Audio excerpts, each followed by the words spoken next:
Are you wanting to stay in the loop of all things iRacing? Then you've come to the right place. This is the IR Download.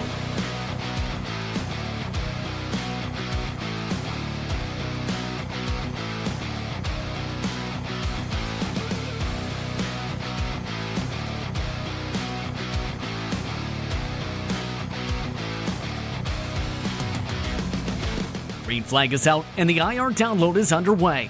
Justin Prince, today is July 23rd, 2020. Welcome to episode 2 of the newest iRacing-related podcast. Download is your newest home to learn the main storylines involving the top teams and series on the service, interviews, and more. Now, let's get started. During today's episode, we will be speaking with Yohann Harth, Hayden Cardwell, and Stephen Wilson. But first, it's time for your headlines of the week. In a serious and unprecedented move, Martin Kligerman Esports announced July 17th it had ended its relationship with eNASCAR Coca-Cola iRacing Series driver Ashton Crowder effective immediately. The decision was made following remarks made on social media, according to a statement released by Crowder. A new driver for the number 77 car will be announced at a later date. Crowder was 17th in the series standings after 10 races. Speaking of eNASCAR, the top stock car drivers on the service have seen a schedule shakeup. iRacing Competition Director and User Experience Manager Tyler Hudson announced on the iRacing forums on July 20th that the service has swapped Watkins Glen International's scheduled official races in several series with the Daytona International Speedway road course. According to the member site, that change also includes the eNASCAR Coca-Cola iRacing Series race scheduled for August 11th. The change also includes all NIS fixed and open events, as well as that week's A, B, and C stock car races. NASCAR had announced on July 8th it was rescheduling the NASCAR Cup Series and Xfinity Series dates from Watkins Glen and the NASCAR Gander RV and Outdoors Truck Series date from Canadian Tire Motorsport Park to the iconic 3.56-mile 12-turn circuit. Maximilian Benecke has made iRacing history. Benecke has become the first driver ever on the service to reach an iRating of more than 11,000. 26-year-old German sim racer achieved this after finishing second in the Porsche Tag Heuer Esports Super Cup feature race on July 18th. He had previously been the only current road course racer in the 10K group. Benecke told RaceSpot TV's Will Vincent it is something he hadn't imagined happening. I never even thought about it. Since I hit the 10K, for me it was like done, and then from there onwards it was just going up and up. And I don't even know when it was. I think it was 2018 or so 2 years ago. Yeah, that's the time you need for 1,000 more iRating. It's insane. It took Benecke 860 days to move up from the 10K iRating up to 11K. NASCAR Gander RV and Outdoors Truck Series driver Ty Majeski's 2 accounts and short track specialist James Curl are the only other drivers in any racing discipline currently with an iRating of 10,000 or more. And finally, iRacing has announced a new road car is in the works. The service posted a sneak peek of a new scan of the Dallara P217 LMP2 on social media on July 18th. The prototype first hit the track in real life in 2017 for the 4 Hours of Silverstone. iRacing Marketing and Communication Manager Chris Leone also confirmed that the Hockenheim Ring will be joining the service along with other tracks in production, including Weedsport Speedway, Crandon International Raceway, the streets of Long Beach, as well as Coca-Cola Super Speedway. Leone also said they are working on the design of new rallycross courses. NASCAR on NBC analyst Dale Earnhardt Jr. also confirmed on July 22nd the Nashville Fairgrounds would be coming in the September build. And those are your headlines heading into July 23rd, 2020. Back to the latest round of the Porsche Tag Heuer Esports Super Cup at Silverstone. Fiorascoenda Simsport's Jeremy Boudeloup took home his first victory of 2020 in the sprint race. However, it was the feature race which changed the entire complexion of the championship fight. Is Benecke going to try something and risk it all? It's very early in the season. It's only the 4th of 10 race weekends. He's not going to risk it. It is going to be our 5th different winner of the season. 2 new winners here at Silverstone. The main race, the feature race, goes for the first time in his career to Alejandro Sanchez. He wins from Max Benecke and Sebastian Joe. That was Martin Haven on the call with Paul Smith on iRacing social media platforms on July 18th. With this performance, Sanchez is the first Spanish driver to ever win an iRacing World Championship race. It was also the first feature race victory in the series for MSI Esports in team history. Sebastian Job of Red Bull Racing Esports now holds an 18-point advantage over Maximilian Benecke in the standings. This weekend, several drivers in the series will be shifting their focus to the VCO Cup of Nations for UNICEF presented by Acronis. One of those competitors is Apex Racing Team's Yohann Harth. The French driver joins me on the IR Download. Yohann, how are you doing today? Hey Justin, I'm good. How are you? I'm doing great, thank you very much. First things first, I have to ask, after 4 officially completed rounds in the Porsche Tag Heuer Esports Super Cup, you've recorded just 1 official point. How would you describe your campaign for that series so far? I'm not gonna lie, I'm not really happy about how it's gone so far. I didn't have any real expectations coming to this series, but yeah, that's pretty disappointing, not gonna lie. What have been some of the things your team has been doing to try and improve that performance as the campaign's gone on? I'd say it relies more on me than on the team, to be fair. Just 1 point that's mostly due to my pretty poor qualifying performances. Because, yeah, I've been struggling quite a lot this season. I think my best qualifying result was 25 so far at Silverstone last round, so yeah, it doesn't really help to score points. How would you describe the competition level of the series compared to how the iRacing Rallycross World Championship is, where you finished in the top 10 in 2 straight years in points? It's a lot higher. It's really on another level. That's basically like not playing the same game. Everything is just much harder. What has been the adjustment period like then to try and compete at that extra high level, to try and have that as a driver to try and improve the points? One of the main things compared to Rallycross has been practice times. For most of the RX run last year, so I was practicing for 10 to 15 hours. For the Porsche Cup, we're talking about 25 to 30 hours per round. So that's pretty much double the time. One of the things I want to touch upon as well with that preparation is part of Apex Racing Team. It's an organization that has been around for a long time. How has been the team development from Apex? I only joined in early 2019, and Yeah. it has already changed quite a lot compared to last year.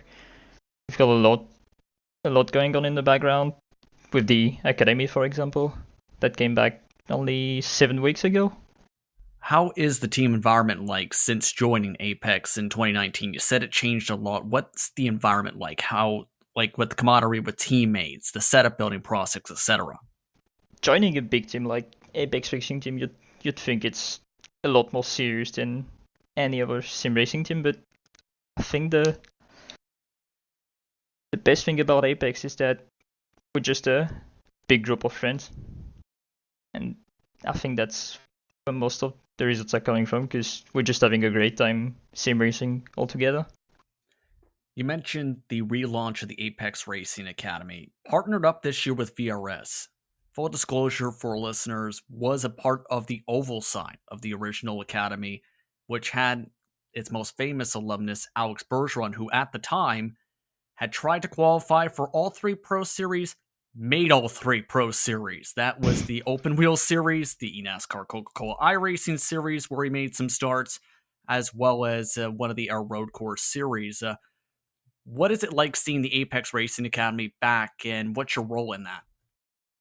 What's my role in that? So I'm a coach for the BMW GT3, the BMW GT3 and the Skip Barber, and yeah, we're not just building setups. We're not like any other dog shops. We're more into helping people on a daily basis to develop themselves as a driver, and not only grab a setup and go on your own.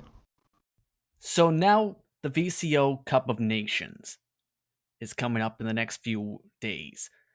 What was the process like for you being a part of the qualifiers with your whole entire team representing your country? Well, I only heard of the Cup of Nations only a few days before the qualifier started, so it was kind of a one-shot for me to qualify for the Nations Cup. But overall, what are now the thoughts on how this is all coming together, essentially? Because you're now grouped up with drivers like Jeremy Boudaloop and a couple others for the country of friends. What are your thoughts on how your team will fare in the group stages? I think we've got good chances to make it to the finals. We've got a group of pretty talented drivers that are good on with pretty much every cast. So yeah, I think we've got a good chance to make it. How's been the communication like for you and your team to try and plan things out? Because keep in mind, none of the track and car combos are known in advance until the day of. We kind of like pick the car and tracks combo that seem the most likely to happen to us. So, well, the VCO has already revealed 4 combos out of the 10 with Rallycross and Oval, and we feel like GT3s are gonna be at tracks like Le Mans, Barcelona. Yeah, we're just gonna practice on a track like Monza, because that's a car that's pretty hard to manage under braking. That's a pretty good track to practice for that. So what's your personal mindset then for this event, since there's a huge prize pool involved, but it's also a major charity event, trying to raise money for UNICEF? What's your mindset like? I'm not really for the money, just to have a pretty good time and praising funds for UNICEF. That's just racing for a good cause. What type of event do you think the fans will see? Like, what type of racing will we see? In terms of the excitement, in terms of how the racing will go, what should the fans expect to see? Well, with the likes of Team Germany, Team Italy, and Team UK, I think we're going to see a pretty competitive field, but I think it's going to be nice and clean racing. Thank you very much for the time, Yohann. Thanks for having me.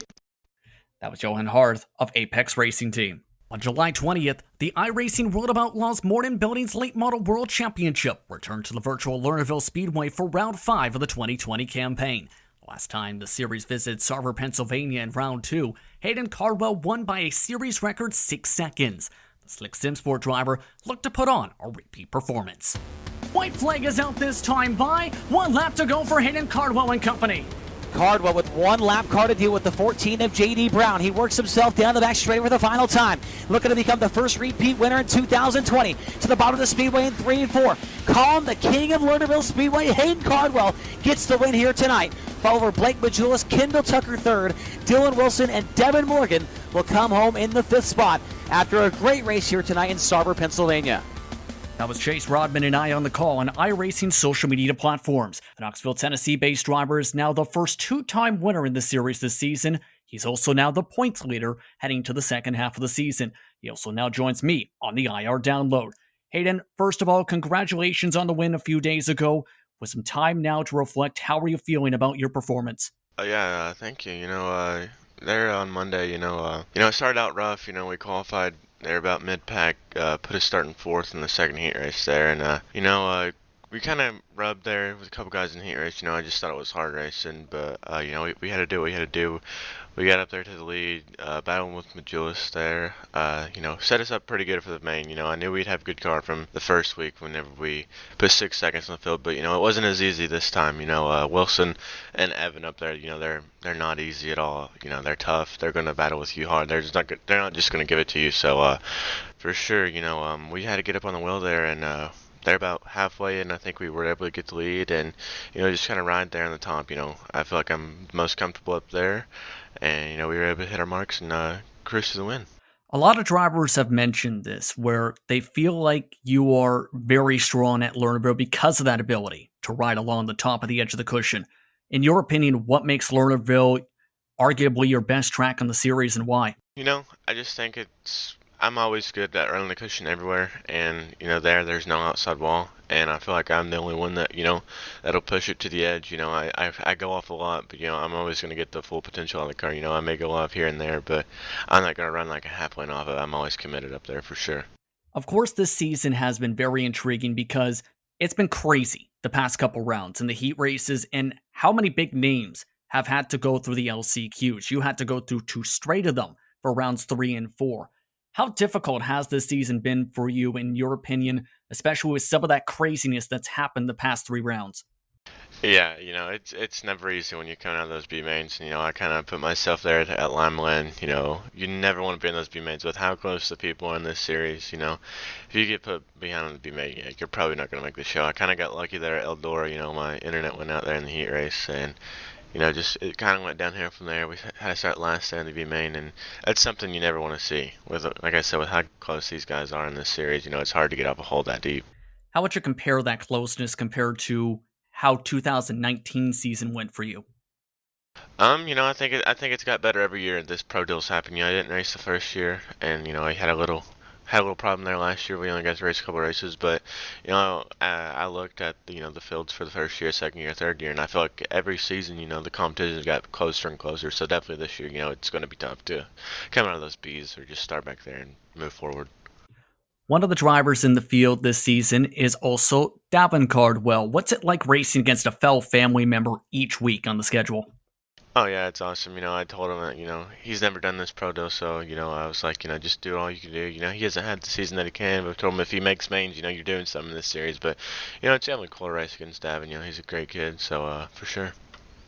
Of course, you have a lot of real-world experience as well. For those who don't not know, you do a lot of local racing in Tennessee with late models, with your family and that organization. How, first of all, is the real-world career going of recently? It's going good. My personal self, we haven't raced any yet, but we are getting a car ready this year, so it's close to getting done. We're just waiting on a few things, and we should be out there. But my uncle, he's been racing for years, and my cousin Addison, they race every week here in about Tennessee, and it's going really good. It's definitely something you can learn, so it really helps a little bit for this iRacing stuff. Even though people say it's not the closest to it, but iRacing is the closest thing to real life. You're going to get, so it definitely helps out a lot from going back and forth. Get their opinion on stuff, and it for sure helps. What are some of the racetracks, just out of curiosity, you and your family runs at as well? Oh yeah, for sure. We got 411 Motor Speedway, Seymour, Tennessee. It's probably the closest to me. It's a little boring. Produces great 3-wide racing. Bulls Gap Speedway, High Bank. The All Stars, Ollie Sprint Cars, Tony Stewart Series. They were in there a couple weeks ago. High Bank, fast little place there. And we raced a little boring called Wartburg Speedway. That track, it's got some weird dirt on it, but I've seen cars go 4-wide there, and those are mainly 3. We'll race at I-75 a couple some, but there's so many racetracks that's 40 minutes to an hour away from 411. We'll race about anywhere we can. Now, interested on this point of view, how is it like racing in real life compared to what you feel in the sim in terms of the differences and similarities there may be? Like I said, I haven't felt that yet. I haven't actually drove yet, but Addison, he's drove the simulator a couple times. He said it's close. It's definitely not the same, but the hand-eye coordination definitely helps. Somebody was like, if Dylan Wilson, he races in real life. He told me last year, it's really close to how iRacing really gets as like feel-wise. He said if he didn't play iRacing, because Wilson went out and won his first race that he was ever in. He said if he didn't play iRacing, he wouldn't have been able to make the moves that he made there. What is it like overall with your family of running a real-world dirt late model team across the state of Tennessee like it is, to try and build the cars, make sure they're set up properly, race them, try and keep them maintained? What is it like actually operating the said team? Yeah, it's definitely hard for us, because we don't have, a lot of money like some of these, Lucas guys that can spend a lot of money. We gotta spend our money carefully there. We just run 604 crates mostly, conserve money for sure. But we just gotta watch what we do. We can't go out there and junk our car and just replace it and whatnot. You definitely gotta watch what you're doing for sure. Want to swing back towards the virtual side for a bit. The process of working your way into the series specifically, because was looking towards your career statistics, you had about 80 or so races in 2018 with your iRacing count at the immersion of dirt. Then it seemed in the wintertime, the iRating spiked up, the participation spiked up, just as the qualifiers started to get underway for 2019. First of all, what was the experience like charging up like well, to put it frank, a young missile, as your nickname states on that, and becoming now one of the best drivers in the dirt late models on iRacing just the span of 2 years. Yeah, I'm definitely thankful for, being called one of the best, if you're building Wilson, Wilson, he's been sim racing his, a lot, I have a good relationship with him. Evan, he kind of came out of nowhere there too, he kind of just showed up last year, so same goes to him as well. Like I say, I thank everybody that's really put that on my name, but for sure, yeah. What was that process like overall, though? It was kind of good. When you first come out there and you first get your name out there, it's kind of crazy. You'll realize, because whenever I won my first race, you'll realize how many people actually watch this game. I got hundreds and thousands of messages after you win your first pro race. So, it's definitely something crazy. You think it was real life, all the attention that you're getting. Your organization right now is Slick Simsport. What's the team environment like with many of your teammates in the championship on both the sprint car and late model side?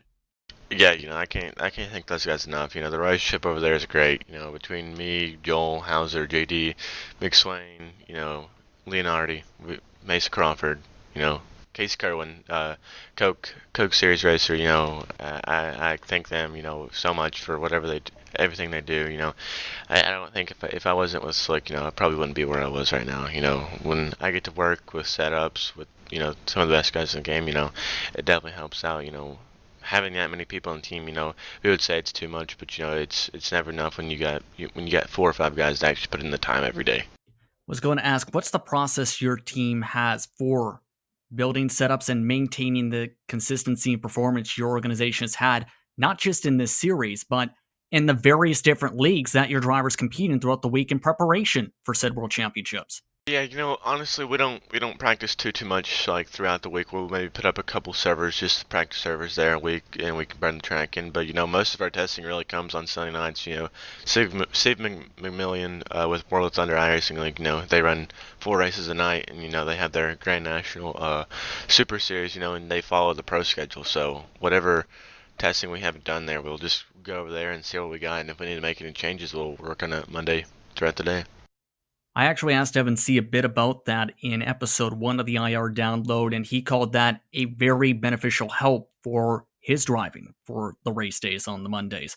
How much has that helped you as a driver continue the pace you've shown and try and make sure, say, you don't make the mistakes that you did in that? Because just the prior Sunday to the action, you had been leading, you fell over top the cushion coming out of turn 4, coming to the white flag in the World of Thunder. Yeah, for sure. It helps. That, like I said, that's my number one go-to there. And if you're coming into a race like Arnerville, you have the lack of going off. You definitely want to get that out of your system. And I wouldn't like to do it. We kind of gave $50 away right there, but for sure. If you go off there, it's not the end of the world. You're not giving away $300 or however much it is, and all those points for the series. It's definitely something to go in there. And if you need to get something out of your system, you go in there and do it there before you get there Monday. What are some of the things you've learned throughout your time with Slick Simsport from your teammates that has improved how you've raced? A lot of those guys just teach me, especially Joel, he's the owner of Slick, he just told me to calm down, whenever I got put back, sprint car runner-up David Heilman, he spots me a lot of the weeks whenever I get behind. I'd say, there's no point in racing, starting last and be man with these guys, you probably wouldn't want to show up, but, David will just, he'll calm me down and, he'll say we got this and we'll move forward. Speaking of moving forward, Kokomo is the next race on the calendar. You won a dirt car esports event there back on July 2nd. How do you feel about Indiana's baddest bull ring? I'm pumped for it, like I told a couple people last night, I'm pumped for the next 2 races, very, very, we don't know what to expect there, we've really never raced a late model around there in the pro side, but, Kokomo, I'm really, really excited for, last year those guys, they didn't get the race with the infield tires pushed in, but I think that's helped tremendously on the iRacing side, and I feel like Fairbury needs those tires pushed in as well, and we'll see even more better racing there. But Kokomo, with how wide it is now, you could probably fit about 6 cars in there from the top, probably more than that from the top to the bottom of the racetrack. And you're just going to see sliders left and right, and just great racing all night, I feel like. To rewind just for a quick second, you mentioned something about the tires. Can you explain the difference from the normal set to what it is now at some of the racetracks? I don't know how much they pushed him inside, but usually those tires at Kokomo, they would be out on the dirt on the inside, and they pushed, how they push those 3 tires in the corners or whatever. They push them all the way into the infield grass, and you can get all the way down there now instead of you're basically racing. You had just more racing on in the track, and they were always talking about how the bottom at Kokomo was never good, and I feel like this time you're gonna see people being able to work the bottom down there. Overall, what type of race should we expect to see then on July 27th? I think it's gonna be a wild race. I think there could end up being a lot of wrecks there. I feel like that could be one of the races that takes a little longer. Guys, we're past the halfway point now. Guys are want to get all they can get out of their cars. Points are gonna be crucial here the next couple races, and guys are just gonna be going all at it. Like I said, you could be seeing a lot of wrecks, but you never know. It's hard to say. I think the race is gonna be wild next Monday. Anything else you would like to say or anything else you would like to let the fans and listeners know about you and your team? I don't think so. Like I said, I can't thank all those guys at Slick Simsport. I just want to thank my sponsors, Down Under Graphics, Joel Berkeley, Jason Webb Racing, Vanderbilt Race Cars, and Jennifer Hans. She does a lot for my team, and I can't thank you, Justin, for letting me come on here. This is pretty cool. Absolutely. Thank you very much for the time, Hayden. Thank you. That was Hayden Cardwell of Slick Simsport. Meanwhile, the eNASCAR iRacing Road to Pro Series headed to the virtual Diamond in the Desert, Las Vegas Motor Speedway, for round 10 of their season. The race went green until the closing stages, where it all came down to a second green-white checkered attempt. To John on the high side, Wilson on the bottom side, through 3 and 4, the VRS Toyota tries to get the run. The TAM Toyota tries to keep the bottom. That was Blake McCandless, Michael Galoia, and I on the call on 40 Sports. Stephen Wilson's second straight victory in top split action. Cedar Rapids, Iowa-based drivers organization also finished in 5 of the top 6 positions on the track. Wilson, who is now the Road to Pro points leader and competes in the iRacing World of Outlaws Morton Building's Late Model World Championship, now joins me on the IR Download. Stephen, how are you doing on this fine day? I'm doing good. Glad to be here. Thanks for having me. Thank you very much as well for coming on board today. First things first, it was a very competitive race, more than 130 laps straight green to start off the race before the green-white checkers, and you had a rocket ship. Talk us through how the race was from your perspective. Yeah, I really enjoy when races can go green like that, and it helps. We started 4th, I did, so it definitely helps when a race goes green that you don't have to pass that many cars, and it's just a race like that. I just was chilling behind Mitchell because me and him were able to pull a good gap, and without racing each other, the others weren't able to catch up, so it basically locked up a top 2 for us. And being in the draft behind him, you can save your tires, and with the current build we're on, tires mean everything. And it was just, once it got down to that late race, I tried long pitting him, and I think I went 1 lap too many of what I should have done, but the caution came out for us, which definitely helped us get in a better position to be able to win the race. Yeah, I was going to say, how did that all change your strategy? Because not only did it come down to the pit stop in terms of the timing, but you had Briar LaPrade elect to stay out on 30, 40 lap old tires, and he ran out of fuel in the second green-white checkered as well. Yeah, Briar staying out actually helped me since I came off the road second, so I got to line up on the inside. Femi had a really good pit stop and came out ahead of us, and if Briar wouldn't have stayed out, I think it would have been me and him top 2, and probably would have finished that way too, because with such a short run to the flag, you're not really lifting at all, and so it's all about if you can possibly get in the draft to get a good enough run. But yeah, that caution came out, and I didn't think I was going to have anything for Mitchell, but when the caution came out, it was just kind of like a resurgence for everybody, because everybody behind us was able to catch up, and they probably were thinking the same thing, that they have a chance to winning. And Mitchell, I heard just later after the race that he overshot his pit stall, which is why he came out a couple spots behind, and I didn't know that at the time, so that's pretty unfortunate for him. But yeah, lining up on the inside for that restart really helps. With Briar on old tires, he wasn't able to get the launch that we were on the fresh tires, so I was able to get to the apron below him and have a straight shot to the lead in turn 1. And the pace of your team and its trucks showed throughout that race, and it's been like that for the vast majority of the season. In fact, your organization has become one of the most dominant teams in Road to Pro this season. Why is that, in your opinion, to see such a boost in speed this season in what has been essentially a team-dominated season that we haven't seen too much like in a while? Yeah, I think as a team, Total Advantage and Dead Zone, there's a lot of guys on Dead Zone that have like years of experience playing iRacing, and they've gone through all the different tires and all the different builds on every car. So they're building coke sets for, I think there's like 8 Dead Zone coke drivers. So they have plenty of setup building experience, and they're able to build sets, take the time to build Road to Pro sets while building coke sets that are both sets for both car and truck are quite competitive, even with splitting the time between those two. And also, there's multiple setup builders on the team. Dustin Langert put the most setup on the Vegas set this week, and he really did great work. And we had amazing speed through testing, which we have been lacking testing speed, it seems like, the entire year compared to teams like Nexus. But once we get in the race, something just kicks into gear, and we're not as slow as we think we're going to be. But yeah, we have Dustin Langert, who worked on the Vegas set very hard this week. We added Jarrett, who was on Nexus, but he's come over to Dead Zone, and he's going to be helping us with setups as well. Houston Hammer's another setup builder. He's been building a lot of setups. Colin Keister is a coke driver who's built bases for us to work off of for most of the season as well. And it's just when we have this many people who can put competitive setups together, and all of us can take the time to work on it, and we have drivers who have setup knowledge to an extent to where they know changes. If they want something changed, they know what to change to get it there. So it just helps when we have all these experienced drivers and setup builders that have the knowledge, and we can make each other faster.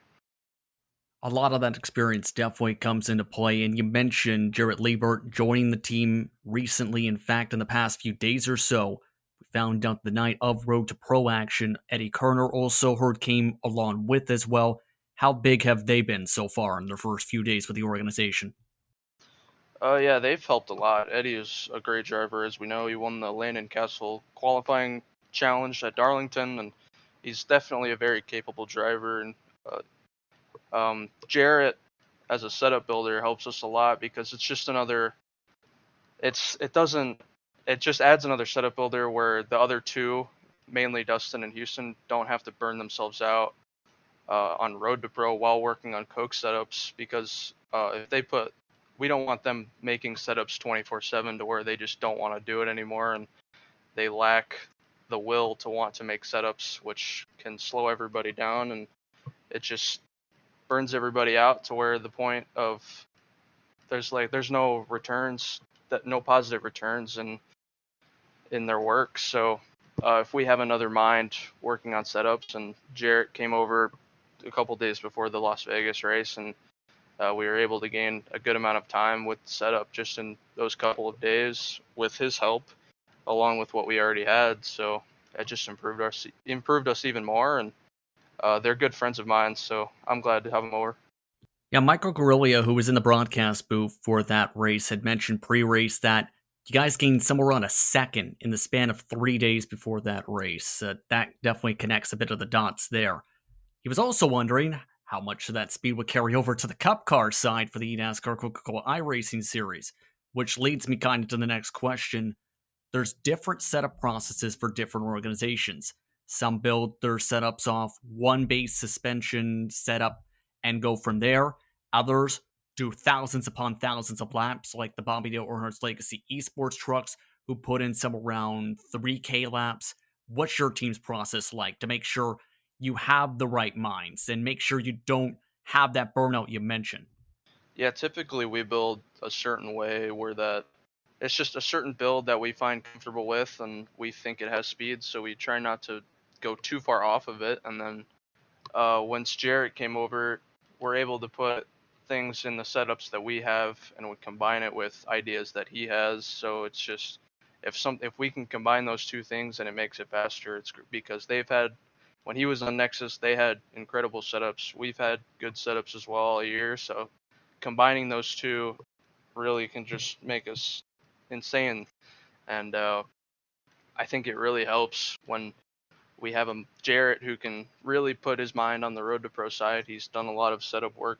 When I talk to him a lot, he's doing laps, or he's doing setup work, or working on the race setup, qualifying setup, whatever it may be. Jarrett really enjoys making setups. So with all of his time that he puts into it, and then the bases that we have, putting those two things together makes us really fast. And yeah. You also compete, though, on the dirt side in the iRacing World of Outlaws Morning Buildings Late Model World Championship. You had talked about a few weeks ago wanting to find some of the speed for that series. Last race at Lernerville, it looked like you found some of that speed. Talk about a little bit how that race went as well, just a couple days before Road to Pro. Yeah, Lernerville, we got a top 10 finish. I've been lacking qualifying speed. Just, I don't know what I'm doing wrong. It's just, I don't know if I'm running the wrong line, or I don't know what. I don't have enough practice on it. But my teammates at VLR have been doing great. Evan C. was leading the points before the Lernerville race. I think he's third now. But yeah, I just think I'm focused on the asphalt side more than I am the dirt side. But I try to practice for both of them a good amount of time. And I've been practicing a little more of recent weeks on the dirt side to try and improve myself. I finished 6th at Eldora, which was my best finish, tied of both years I've been in the series. So it's good to get that, especially this year. I think compared to last year when I was in the series, this year's series is much more competitive. Everybody's got more time on setups. New builds have come out, so everything's different. It's just a work in progress for me as a driver, trying to balance both asphalt and dirt, and trying to get the speed in both. Dirt is definitely a work in progress for me. I've been getting better. I've been doing league races, which I haven't been at all doing, but I've gotten myself into a couple leagues and doing official race practice. So just the more time on the track, I feel the better it is for me, and it should improve my, hopefully, Q pace, and then when Q pace improves, it just becomes easier to not have to pass everybody in heat races or the feature. When I can start up front, you can hold them off, and it's just better when you are able to start up front so that you don't get stuck in the back on tracks where you maybe have 2 lines at most. One of the main things, too, as you rose into the ranks is you came up fast, mind you, in terms of since about 2017, you've been a staple to Top Split NIS races. You've been trying the road to pro side for a couple of years now, including some wins at some of the big tracks in Top Split action. You have grown a lot as a driver, I have to say, in the past year or so. How has that growth been, in your opinion, for the spectators and for the fans to understand how much you've grown as time has gone on the service? Yeah, I feel like back in 2017, I started iRacing in January, and the Pro Series we had back then, within a year, I was already in the Pro Series Top Split racing, trying to make it into what is now the Coke Series. And I feel like that year so far has been the closest I've been to making it. I finished, I think, 12th or 13th in the points when they took top 10. So that year, I think, with a couple things going my way, I could have been in it my first year on iRacing, which would have been crazy. But having not made it that year, and the last couple years where I haven't run the full Road to Pro schedule, this year I've kind of taken a different mental approach towards it, where I'm trying not to get angry at playing iRacing at all. I'm just trying to enjoy what I have, taking a positive attitude in anything, and realizing when I make a mistake. And when I make mistakes, I try to go back and look at that and see what I could have done differently to focus on my racecraft side of things, because with better racecraft and a better attitude, I just feel like you're so much calmer, that you're thinking in the moment, and you're not stuck thinking about things that could have been. When you're focused in the moment, you can really put your 100% into it, and you finish better, you're driving better, you're better at hitting your marks or whatnot. And without making too many people mad on the track as well, 2017, I would say I was kind of a hothead, and I raced people probably in not that good of a way. And coming from other games that I used to play before that, I kind of have this toxic attitude where it's kind of, at this point I still keep that as a joke because everyone knows me as the toxic kid, but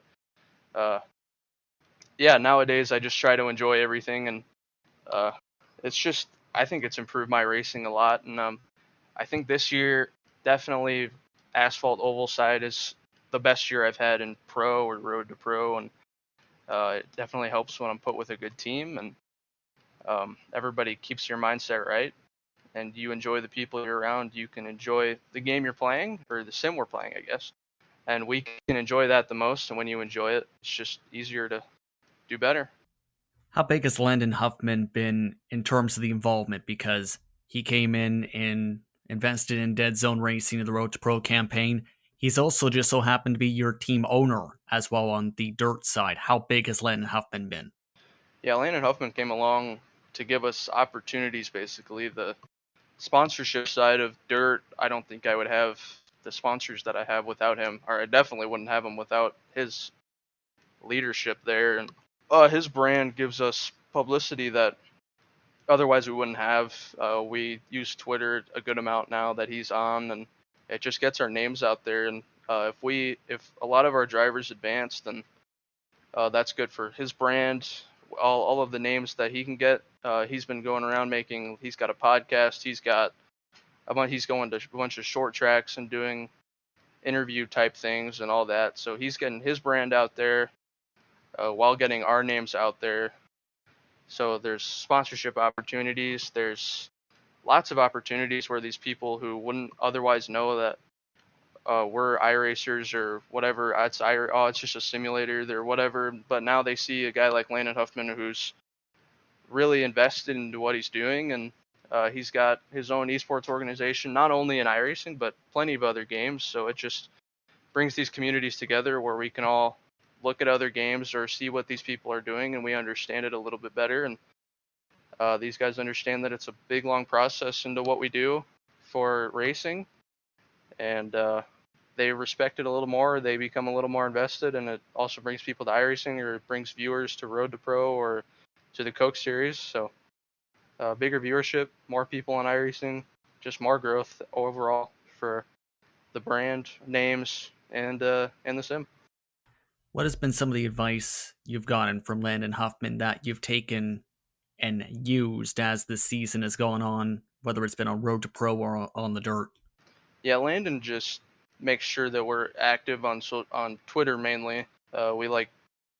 Since before this year, we wouldn't really see that many tweets about Road to Pro, or you wouldn't see like anything about Road to Pro out there ever, because it was just a simple little series that was names that whoever could join the race, but these people aren't like the names that you see in the Coke Series broadcasted with their fair share of viewers being shared by NASCAR and all that. But this year, I think Road to Pro has grown a bunch where on social media you see plenty of accounts tweeting about it, or there's plenty of people on the Twitch community, YouTube community who watch these things, and these people now see it's like NASCAR where you have the Truck Series drivers leading up to the Cup Series. These people get to see the names in Road to Pro, and they see who's good and on a consistent basis, or who to look out for once they reach the Pro Series side or the Coke Series. They've seen these names and they know what to expect out of these drivers. The next race for you on the dirt side is Kokomo. What are your thoughts on what to expect for that racetrack, in your opinion? It should be an interesting one. I think last year, along with what I was talking about earlier at Eldora, I tied my best finish at 6th. I finished 6th there last year, so it's definitely a good track for me, I would say, as long as the bottom comes in. I ran the bottom pretty much the whole feature last year, and they've moved the tires in, which makes the bottom even better this year. So I ran an official race and was able to, I think I started 16th, which was last on the field, and finished 4th just by using the bottom. So with multiple lines coming in, like in that just short official race, we had the bottom was good, and then the top was good, and then the bottom came back in. So just over that short official race where we don't have as many cars, the track changed multiple times throughout the race, and look forward to that in the World of Outlaws event. Definitely going to be having some hard competition there, though, so no matter what, qualifying is the most important thing. Start in front in the heat, start up front in the feature, definitely helps. Road to Pro side goes back on the track in about a couple weeks, and it's a road course race at Canadian Tire Motorsport Park. What are your thoughts on that race as well, to try and show speed there and try and beat someone such as Mitchell DeJohn, who is difficult to be on, not just the road course, but from an organization he's a part of, which has dominated the eNASCAR Coca-Cola iRacing series for about a year and a half on the road courses? Yeah, Mitchell's always tough. He hasn't really run oval that much before this year, but he picked it up this year, and he's picked it up very fast. So he's grown on the oval side, and road courses, as we know, he's one of the best. Races in the Porsche series on road as well. So he's definitely going to be one to beat on the road side. At Motorsport, I think it won't be as far from him as the Roval was. I think the Roval is a little bit more of a technical track where he would excel more. But Motorsport, I think, is definitely still going to be Mitchell to beat, but hopefully we can be a little bit closer. And I like the road courses personally. Motorsport is a fun one. Finished second at the Roval, so if we can get another top 5 in another road course, that'll basically seal us in points, I think, for the year.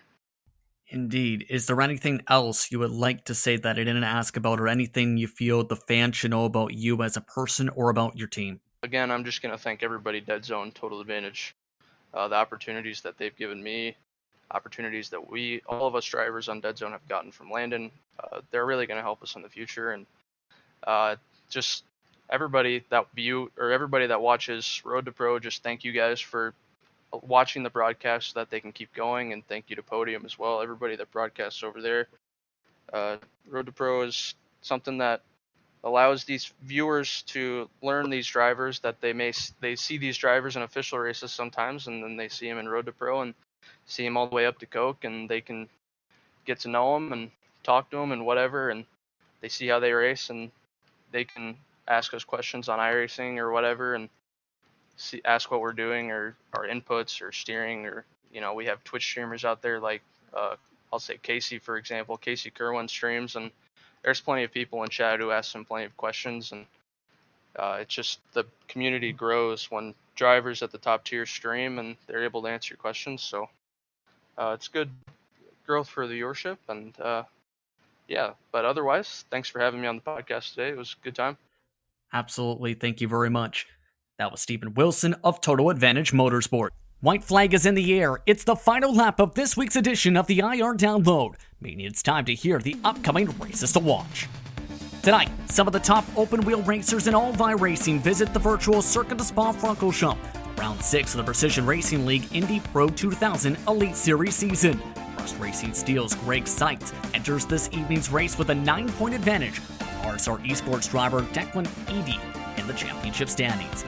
Sim Racing Channel and iRacing Esport Networks' coverage begins at 9 p.m. Eastern Time.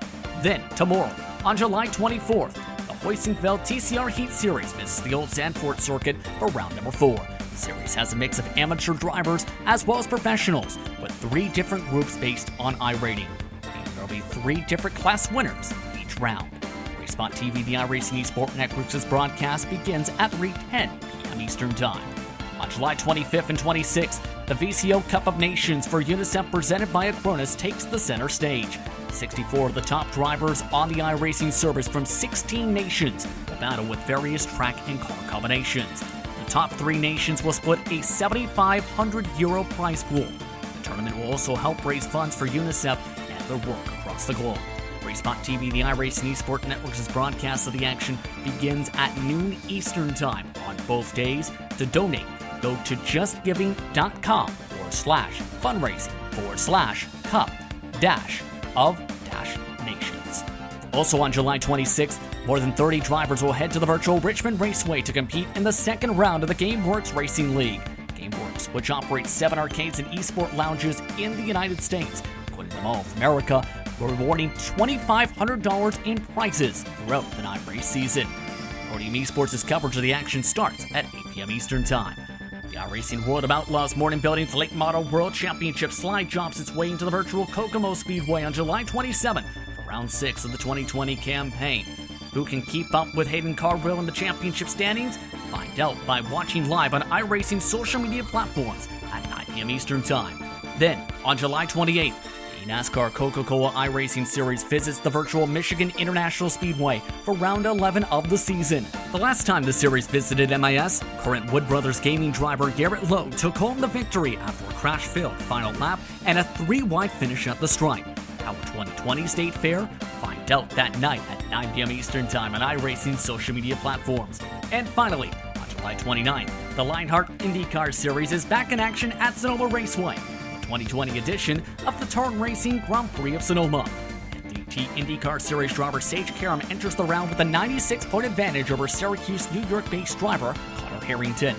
The Sim Racing Channel and iRacing Esports Network's coverage goes live at 10:35 p.m. Eastern.